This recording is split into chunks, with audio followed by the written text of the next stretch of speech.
Mi nombre es Daniel, para aquellos que me conocen y aquellos que no me conocen. Los saludo en el día de hoy a todos, con la paz de nuestro Señor Jesucristo. Dios esté bendiciendo la vida de todas las personas que puedan estar mirando este video. Que hoy, en el día de hoy, Dios ponga su mano sobre vos que estás mirando el video, sobre tu familia, sobre tus amigos, sobre tus afectos. Este es simplemente un videito de una reflexión que quise hacer acerca de un pasaje que realmente para mí es muy importante. ¿Por qué? Porque para aquellos que creemos en la palabra de Dios, nos ayuda a entender muchas de las cosas que están sucediendo en el día de hoy. Por esa razón, quería hacer simplemente una pequeña reflexión sobre un tema que está escrito en la Biblia hace muchos años y que nos sirve a nosotros, los que creemos en su palabra. Y si bien es cierto que este mensaje está casi dirigido a la Iglesia de Cristo, a las personas que somos cristianos evangélicos, que hemos aceptado a Cristo como nuestro Señor y Salvador, la palabra de Dios no es patrimonio del pueblo evangélico, ¿sí? Quiero decirte que nosotros no somos dueños de la palabra de Dios, porque la palabra esa tiene un solo dueño, que es Dios, justamente. Por eso se le llama a la Biblia la palabra de Dios. Es decir, que no es nuestro patrimonio, ¿sí? Nosotros creemos en esa palabra y tratamos de vivir conforme a lo que dice la Escritura. Pero en realidad la palabra de Dios no está supeditada solamente al pueblo evangélico cristiano, sino a todos aquellos que quieran oír esa palabra, leerla, compartirla y, ¿por qué no?, vivir conforme a lo que está escrito allí. Así que bueno, nada, es simplemente una aclaración. Si bien es cierto que este mensaje está casi dirigido a la Iglesia de Cristo, también está dirigido a aquellos que en el día de hoy sienten que no entienden muy bien qué es lo que está pasando en el mundo con esta pandemia en la que estamos viviendo, con tantas opiniones que hay dando vuelta por el mundo. Bueno, esta palabra nos puede ayudar a entender un poquito más sobre lo que está pasando en el día de hoy. Este pasaje se encuentra en el libro de Mateo, capítulo 24, y es el que quiero compartir en el día de hoy con ustedes. Dice así, Mateo capítulo 24, en el versículo 1, al principio del capítulo 24. Cuando Jesús salió del templo y se iba, se acercaron sus discípulos para mostrarles los edificios del templo. Respondiendo él les dijo: ¿ven todo esto? La verdad les digo que no quedará aquí piedra sobre piedra que no sea derribada. ¿Sí? Lo primero que quiero hacer es una pequeña reflexión acerca de este pasaje, de este pequeño pasaje en el que el Señor Jesús le está hablando a sus discípulos. Antes de que los discípulos le preguntaran cómo iba a ser el tiempo del fin, que para ellos era un tiempo futuro y para que nosotros es muy probable que sea este tiempo presente, el Señor, cuando ellos le mostraban el templo de Jerusalén, Él le dijo: ¿ven esto? Bueno, no va a quedar una piedra sobre piedra que no sea removida. Sabemos que después, a través de la historia, sabemos que ese templo en los que los judíos adoraban y demás, ese templo fue destruido fue de tal manera que hoy quedan solamente ruinas, ¿sí? Y queda un muro llamado el muro de los lamentos, que es una pared exterior, digamos, de ese antiguo templo. Así que ese templo de la época de Jesús quedó destruido en el futuro. Después de que Jesús resucitase, con el tiempo, ese templo realmente fue destruido. Ahora, lo que quiero llegar es a lo siguiente. Cuando los fariseos, saduceos, los religiosos de la época de Jesús le preguntaron qué señal mostraba él para decir que hacía todas estas cosas y que él venía de Dios. Entonces él le puso como ejemplo ese templo. Le dijo: ¿ven este templo?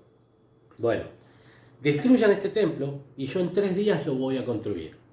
Por supuesto, esto causó indignación, enojo, en algunos causó gracia. Cuando dice: este está loco En 46 años y con un montón de manos de obra y demás se construyó este templo y dice que en 3 días lo va a construir. Bueno, cuando nosotros vemos ese pasaje de la Escritura, después la misma Biblia aclara que él no estaba hablando de ese templo material, sino que estaba hablando de su cuerpo, del templo espiritual que sería la iglesia. ¿Y quién es la iglesia? Nosotros, las personas que hemos aceptado a Cristo como nuestro Señor y Salvador. Tenemos en este cuerpo una cabeza, que es Cristo, y el resto de nosotros somos miembros unos de otros. Y como tales, formamos parte del cuerpo de Cristo. Es decir, que cuando Él hablaba de que iba a levantar un nuevo templo, no hablaba de un templo terrenal ni de un templo físico que podamos ver, sino hablaba de nosotros. Nosotros como piedras vivas, nosotros como cada ladrillito que forma la iglesia de Cristo. Los que hemos aceptado a Cristo como Salvador, somos parte de esa iglesia y de ese templo del que el Señor Jesús estaba hablando.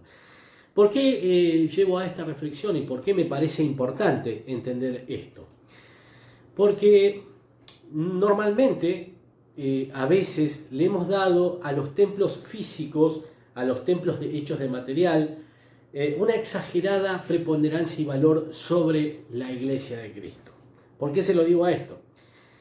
Muchas personas le ha pasado que la relación que tenían con Dios, ¿sí? que tenían o que tienen con Dios, pasa solamente por la asistencia a un templo. Y yo no estoy diciendo que congregarse sea malo, no, al contrario, es un mandato, es lindo, es hermoso, habitar los hermanos juntos en armonía, es hermoso.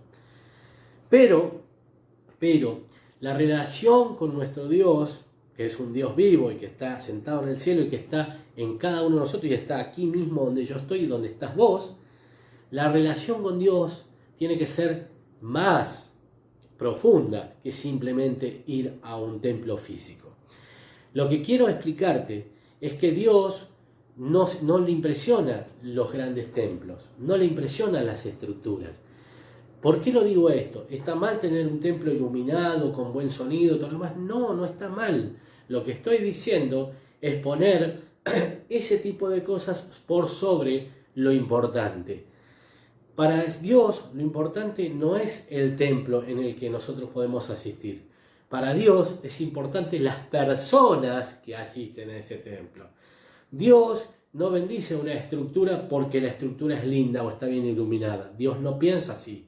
Dios bendice donde hay 2 o 3 reunidos en su nombre. Ahí derrama su gloria. Fíjense que en el libro de los Corintios está escrito que Él manifiesta a través de nosotros en todos lados el olor de su conocimiento. ¿Qué quiere decir?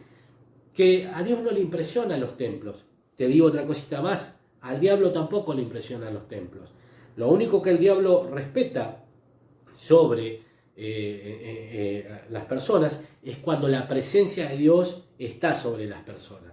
Cuando la persona tiene la presencia de Dios sobre su vida, entonces el diablo retrocede. No por la persona, sino por la presencia que va con esa persona. Por eso no es tan importante el lugar físico donde nos reunimos, sino el nombre de quién nos reunimos y quiénes somos nosotros. Dios derrama su gloria sobre las personas, no sobre las estructuras. Y ahora sí, quiero decirte algo que por ahí muchas veces no se ha tenido en cuenta. El día que Cristo venga a buscar a su iglesia, que no será dentro de mucho tiempo, sino que será dentro de muy poco, yo creo, por lo que está pasando, las estructuras no se van con el Señor. Los templos van a quedar aquí en esta tierra. Las estructuras van a quedar en esta tierra. Los que nos vamos con el Señor somos nosotros. Por eso, si bien es cierto que es lindo congregarse en un lugar y que el templo esté adornado y todo lo demás, lo importante es la relación que tú tengas con Dios. Porque yo te voy a decir algo que tiene que ver con esto de lo que te estoy diciendo. Esto que sucedió en el mundo, esta pandemia mundial que vino sobre la tierra, sorprendió a unos y a otros. Y mucha gente, su vida de relación con Dios solamente pasaba por ir a un templo y escuchar lo que un hombre decía. Nada más que eso, ¿sí? Y depender de cada domingo, de cada miércoles, ir a un lugar para oír lo que este hombre decía de parte de Dios. Cuando vino esta pandemia, una de las cosas que sucedió fue que nuestras libertades individuales se cortaron por un tiempo y ya no se podía asistir a estos lugares. Y si bien es cierto que había reuniones online, al principio es como que la gente quedó cesante, ¿no? No podíamos movernos para ningún lado a través de esta cuarentena obligatoria que sucedió. ¿Qué sucedió allí? Muchas personas dejaron de tener una relación con Dios porque la única relación que tenían era asistir a un templo. Nada más. No estoy diciendo que esto sea malo asistir a un templo, estoy diciendo que la relación con Dios va más allá de asistir a un templo. Cuando el apóstol Pablo, ¿sí? Pablo y Silas estaban predicando, fueron en un momento encarcelados. ¿Saben cuál fue el delito? Hablar de esto que estamos hablando nosotros. Esto que yo les estoy diciendo a ustedes, comentar de la palabra de Dios, ese fue el delito por el cual Pablo y Silas fueron encerrados en una cárcel. Y dice que no solamente fueron encerrados en una celda, sino que los metieron en la celda de más abajo, en un calabozo, en un cepo. La Biblia explica que ellos tenían sus manos, sus pies, tal vez su cabeza también en un cepo. Estaban en un lugar oscuro, húmedo, lleno de tal vez ratas y otras cosas, y ellos estaban allí, agarrados del cepo. Si su vida de relación con Dios no sería la del nivel personal, ellos hubieran flaqueado en ese momento, pero la Biblia explica que aún en ese lugar, que no era un templo, aún en ese lugar empezaron a orar a medianoche y cantando, estaban orando y empezaron a cantar en medio de esa oración. La Biblia explica que los presos escucharon eso, escuchaban cómo estaban cantando, y dicen, están locos, le cantan a Dios estando en ese cepo. Sí, porque su relación digamos, con Dios no era la de asistir a un templo. La relación con Dios era donde ellos estaban. Donde ellos estaban comprendían que Dios estaba. La Biblia explica que hubo un terremoto tan grande que soltó la cadena de todos. No solamente la de ellos, sino las cadenas de todos los que estaban allí. A través de ese milagro, una familia, que fue la familia del carcelero, pudo creer él y toda su familia. Y no dice la Biblia, pero yo calculo que más de un preso de los que estaban allí también creyó en el Señor. ¿Qué quiero decirte con esto? Que nuestras libertades individuales pueden ser quitadas. Nuestra relación con Dios, no. Con lo cual yo te invito en el día de hoy a tener una relación personal con tu Dios. Tenés que orar. La oración no es una opción, ¿sí? No es que yo puedo optar por orar. Puedo hacerlo porque tengo la libertad de hacerlo. Tengo la libertad como cristiano de creer o no creer, de orar o no orar. Para eso Dios nos hizo libres. Por eso es que vamos a dar cuenta el día del juicio. Vamos a dar cuenta por lo que hicimos en este cuerpo mientras estuvimos aquí en esta tierra. ¿Por qué? Porque Dios nos dio la libertad para elegir. Podemos elegir lo que queramos hacer. Miren, cuando Adán y Eva fueron creados al principio en el Edén, Dios podría haber puesto todos los árboles para que ellos pudieran comer y hubiera obviado el árbol de la sabiduría del bien y del mal. Entonces no hubiera pasado absolutamente nada. ¿Pero por qué? Porque no había opción para pecar. Sin embargo, Dios deja un árbol allí en ese huerto y le dice al hombre, mira, de todo puedes comer menos de esto, ¿sí? Menos de esto. El día que comas de esto, vas a morir, ¿sí? Hablando de la muerte espiritual del pecado. Bien, ¿por qué Dios le deja esa opción al hombre? Porque justamente Dios desde el principio demostró que su idea con el hombre no es hacer que éste le obedezca porque no hay opción, sino que le obedezca porque tiene una decisión de obedecerle. Y aquí es donde yo te llamo a la reflexión. Nosotros como cristianos podemos hacer lo que quiera, por eso el apóstol Pablo decía, todo me es lícito, pero no todo me conviene, no todo me edifica. Entonces, nosotros como cristianos podemos hacer lo que queramos. Eso sí, el día que Cristo venga, cada uno de nosotros dará cuenta por lo que hizo mientras estuvo en este cuerpo. Y la oración, si bien es cierto que yo puedo decidir no orar, el problema de no orar y de no tener una relación con nuestro Dios es que cuando las cosas se empeoren, porque van a empeorar, hermano, querido, quiero decirte, no quiero ser pesimista, pero las cosas van a empeorar. El Señor dice que lo que está pasando hoy es principio de dolores. Cuando habla de principio no habla de fin de dolores, habla de principio de dolores. Con lo cual está hablando que esto va a seguir. Y también explica la Biblia que la maldad se iba a multiplicar. O sea, con lo cual quiero decirte que vos podés hacer lo que quieras. Pero si no tenés una relación con este Dios del cielo, de verdad, real, verdadera, diaria, íntima, el día que las cosas empeoren, las cosas van a empeorar para todos. Yo quiero decirte que para mantenerte firme, estable, necesitas una relación personal con Dios. Bien, vamos a continuar con este pasaje que me parece muy interesante, las cosas que dicen. En el versículo 3 dice, estando sentado él en el monte de los olivos, los discípulos se acercaron aparte diciéndole, Dinos, ¿cuándo serán estas cosas y qué señal habrá de tu venida y del fin del siglo? Entonces Jesús le respondió y le dijo, miren, que nadie les engañe. Porque vendrán muchos en mi nombre diciendo yo soy el Cristo, y a muchos engañarán. Acá hay otra reflexión que yo quiero hacer sobre este pequeño pasaje, digamos, de la Escritura. Dice que antes de que venga el fin, muchos vendrán en el nombre del Señor diciendo yo soy el Cristo. Por tiempo, cuando yo era muy jovencito y yo escuchaba esta palabra, yo pensaba que se me hacía a mí la idea de que iban a venir diciendo yo soy el Cristo, y iban a venir con la barba y con el famoso traje, digamos, que nosotros conocemos por Hollywood, que lo interpretan al Señor Jesús. En realidad no es lo que la Biblia está explicando en este pasaje. Hace un tiempo yo entendí que lo que estaba tratando de decirle el Señor Jesús es lo siguiente. Cristo traducido, ¿sí?, quiere decir Salvador, salvación, Mesías, ¿sí?, la persona el Salvador, ¿sí? Lo que está diciendo acá es que muchos vendrán en el nombre de Jesús, diciendo que la solución la tienen ellos. Eso es lo que está queriendo decir este pasaje. Mire, fíjese usted una cosa. Cuando el apóstol Pablo le habla a una de las personas que, cuando él ya finalizaba su carrera, iba pasando por todos los lugares despidiéndose de los hermanos, una de las cosas que le dice es que tengan cuidado por el rebaño del Señor, porque de ustedes mismos se levantará gente para arrastrar detrás de sí a discípulos y blasfemar el nombre de nuestro Señor Jesucristo.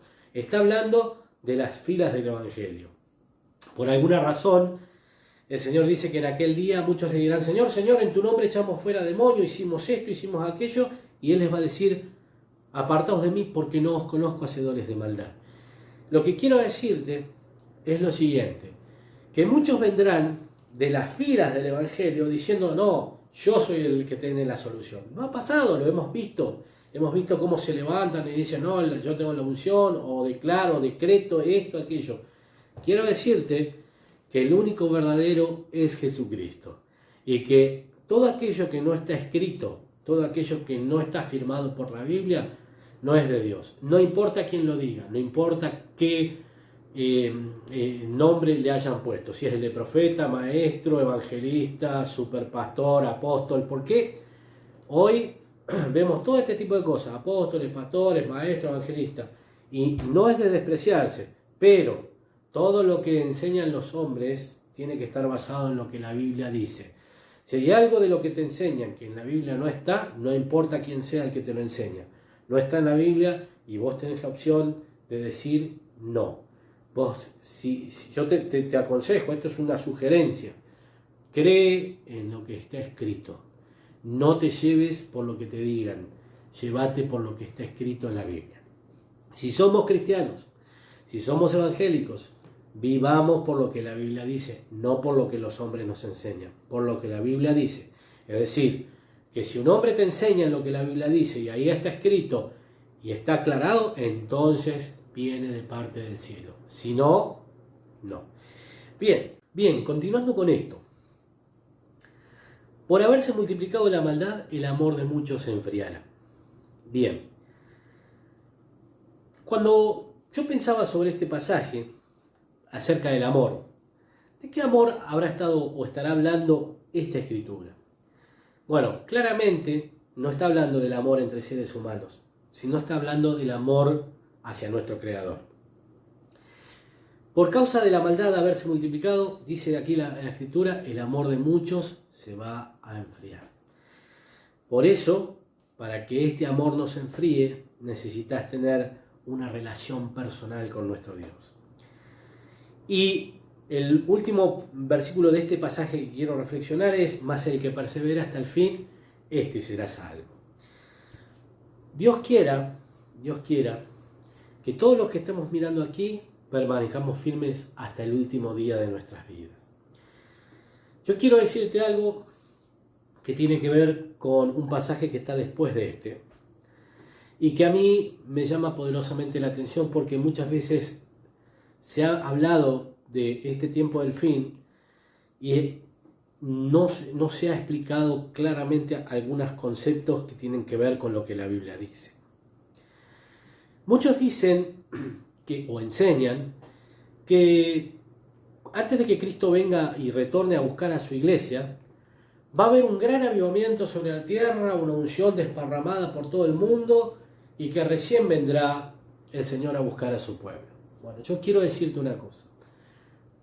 La Escritura, yo entiendo que la Escritura no dice eso.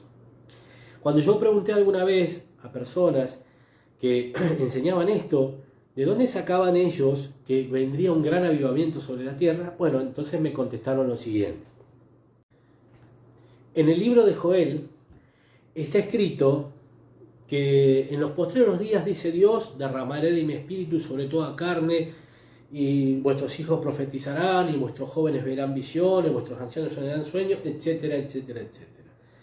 Y que de ese pasaje se sacaba la afirmación de que vendría un gran avivamiento. Bueno, cuando uno lee la Biblia, en el libro de los Hechos, dice que cuando vino el día de Pentecostés y el Espíritu Santo se derramó sobre esos 120 y se hizo tan gran estruendo en Jerusalén que la gente se juntó para ver qué pasaba, la Biblia explica que Pedro, en el primer sermón, dice: hermanos, estos no están borrachos como algunos de ustedes piensan por lo que escuchan hablar, porque no es el horario todavía para estar tomando.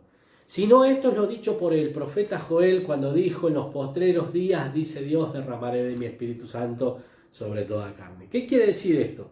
Que lo que se estaba hablando es que ahí estaba el cumplimiento de la promesa. Cuando el profeta Joel hablaba de los últimos tiempos, no hablaba de este tiempo, estaba hablando del último tiempo, ¿sí?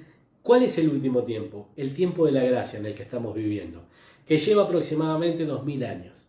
Fue cuando Jesucristo, nuestro Señor, resucitó, comenzó el tiempo de la gracia para la humanidad.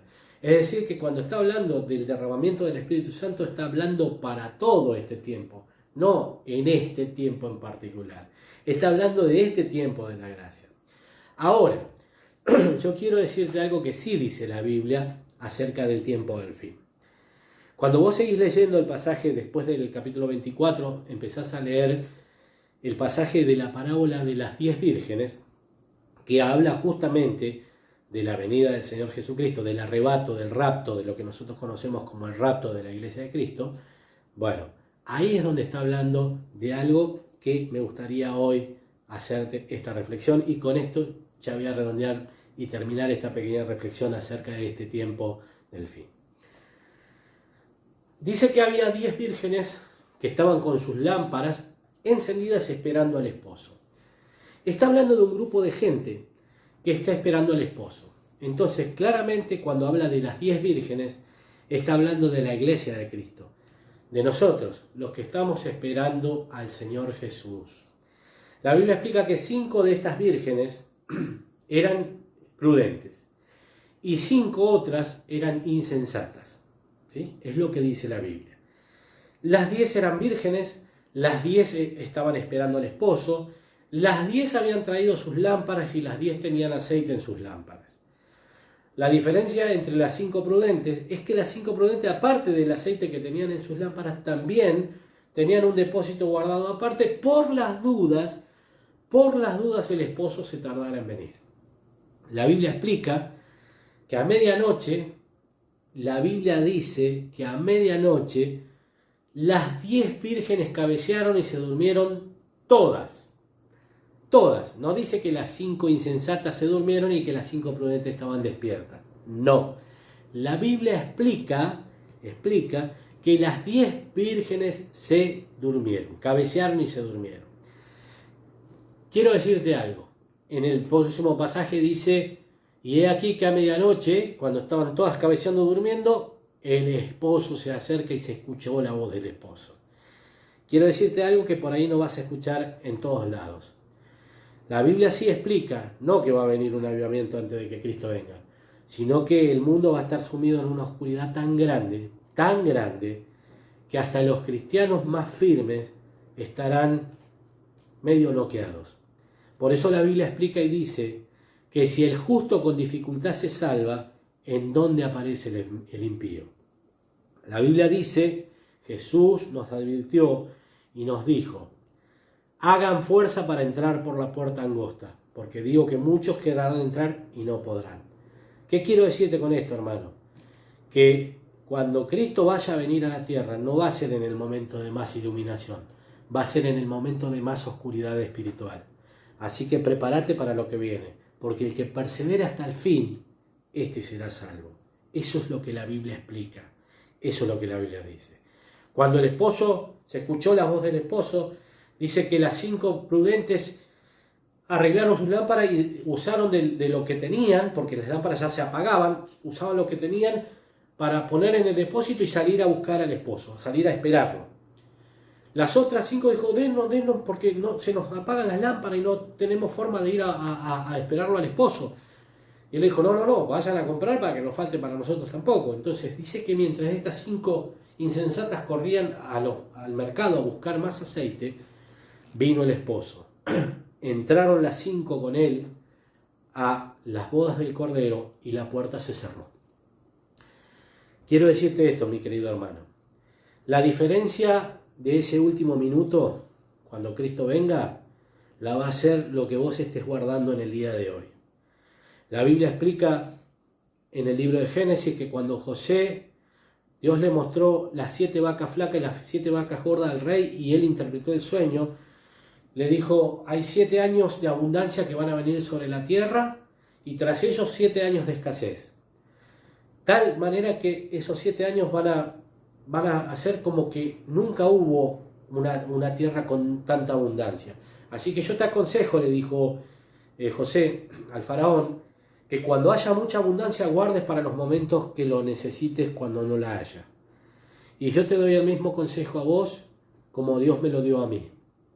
Hermano, empezá hoy a guardar cosas del Señor en tu corazón. Empezá a tener una relación importante, influida con nuestro Dios. ¿Por qué? Porque el día que Cristo venga, la diferencia de ese último tramo, como yo llamo los cristianos de los últimos metros, esa gran diferencia la va a ser lo que estés guardando en el día de hoy como creyente. Así que solamente quería dejarte esta reflexión. Espero que te haya servido. Yo quiero decirte que las cosas van a empeorar, pero para aquellos que creemos en el Señor y que tenemos una relación con Él y que le seguimos a Él a donde Él nos dice que vayamos, Él nos guardará de la hora de prueba que va a venir sobre el mundo para probar a los que viven aquí. Que Dios te bendiga mucho y espero que esto haya sido de bendición.